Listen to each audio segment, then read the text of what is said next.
Les voy a explicar lo que está pasando con la guerra entre Rusia y Ucrania de una manera muy sencilla. Ahí les va. En la mañana del 24 de febrero del 2022, el presidente de Rusia, Vladimir Putin, ordenó a sus tropas bombardear e invadir Ucrania, el país vecino.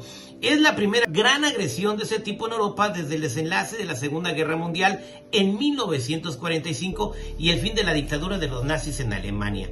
Rusia es la nación más grande de la Tierra, un verdadero continente. Su territorio se extiende desde el centro de Europa hasta el extremo de Asia. Durante buena parte del siglo XX, Rusia existió dentro de un estado aún más grande que se llamó la Unión de Repúblicas Socialistas Soviéticas, mejor conocido como la URSS. Ese estado nació cuando, después de la revolución de 1917, el imperio de los zares de Rusia se deshizo y un número importante de países surgieron de sus cenizas, como Polonia, Estonia, Letonia o Lituania, pero también otros como Ucrania y Georgia y, por supuesto, la República de Rusia. Rusia se convirtió en el primer estado socialista del mundo. Estaba dirigida por los bolcheviques, un partido antiliberal y antidemocrático que, si bien inició algunas leyes progresistas e innovadoras, controlaba la sociedad con una dictadura marcada por la violencia y la imposición. Los bolcheviques querían crear una sociedad igualitaria, pero para ello suprimieron las libertades ciudadanas y los derechos civiles. Destruyeron así la primera democracia parlamentaria que se había creado en Rusia. Cuando la Rusia bolchevique se consolidó, comenzaron a atacar a los países que la rodeaban. En unos pocos años, Rusia invadió y recuperó muchos de los territorios que había perdido y los incorporó a la URSS.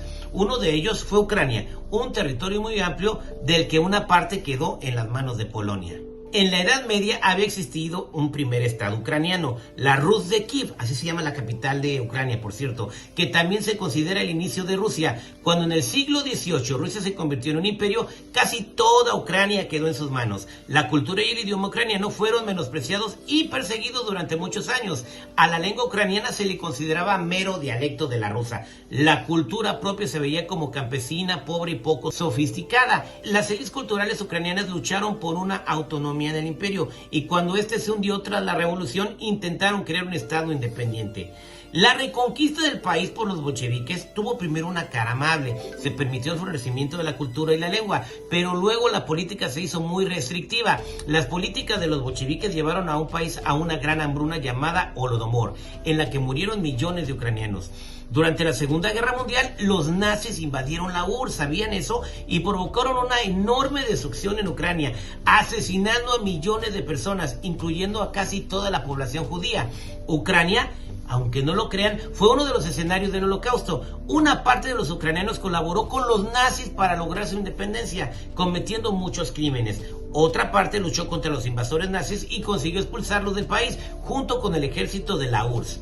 Con el tiempo, Ucrania dentro de la URSS se recuperó y llegó a ser uno de los territorios más importantes de la Unión. Tenía una gran industria y era considerada como granero del país. Producía una gran cantidad de trigo y pan. Cuando en 1991, tras muchas tensiones, la URSS se disolvió, los países que la componían se hicieron independientes. Ucrania también votó en un referéndum masivo a favor de su consolidación como Estado propio. ¿Qué es lo que pasa en el siglo XXI? El camino para la paz y la prosperidad estaba aún lejos. Ucrania es un país muy grande, donde casi la mitad de la población tiene como lengua materna el ruso y se sienten vinculados a Rusia. Había mucha indecisión acerca del camino que tenían que tomar. Ucrania tenían que decidir ir hacia la Unión Europea o occidentalizarse, o sea, estar en el lado de la OTAN o mantenerse bajo la influencia de Rusia. Muchos ucranianos pensaban que era posible tener ambas cosas, pero pues no se puede estar con la OTAN y con Rusia al mismo tiempo.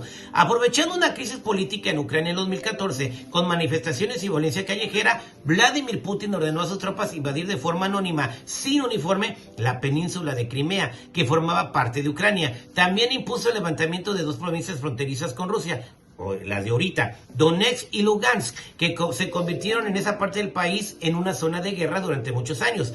Los intentos de acuerdo en la ciudad bielorrusa de Minsk no sirvieron de mucho. Durante años la tensión entre los dos países fue creciendo. Rusia acusó al gobierno ucraniano de ser ilegal y de apoyarse en la ultraderecha.